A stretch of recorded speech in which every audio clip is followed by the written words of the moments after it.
అంటే 5 days నుంచి నా బ్రెయిన్ ఒక పాయింట్లో స్ట్రక్ అయిపోయింది. అది మీకు కూడా తెలిసిందే, చేవెళ్ళ ఇన్సిడెంట్ జరిగింది కదా రీసెంట్గా.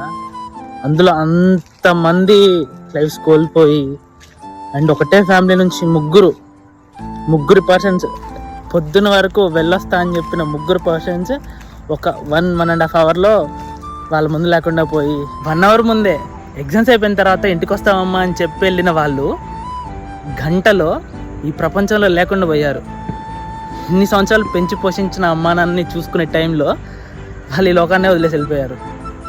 అదే కాలేజ్లో ఇంకొక అమ్మాయి, ఒక 2 months బేబీ, వాళ్ళ అమ్మ, ఇలా చాలామంది వాళ్ళ పిల్లల్ని కోల్పోయారు, వాళ్ళ పేరెంట్స్ని కూడా కోల్పోయారు. ఇదంతా జరిగింది దేనివల్ల అనుకున్నారు? ఒక చిన్న గుంట వల్ల. లైక్ ఎవరో అన్నారు, గుంటలుంటే సేఫ్గా జరుగుతాయి జర్నీస్ అని చెప్పేసి. రోడ్లు ఖరాబ్ ఉంటే ఏం యాక్సిడెంట్లు కావు, బండ్లు మెల్లగా అవుతాయి.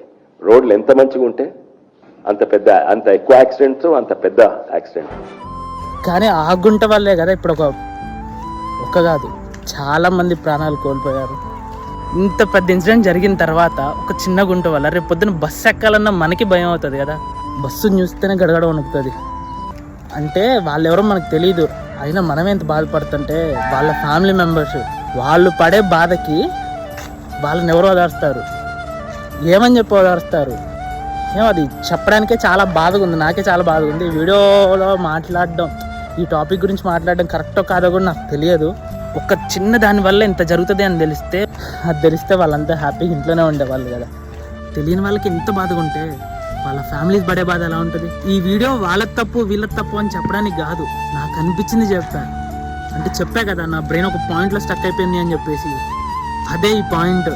ఈ వీడియోలో ఈ టాపిక్ గురించి మాట్లాడడం కరెక్టో కాదో కూడా నాకు తెలియదు, బట్ నాకు అనిపించింది చెప్పా.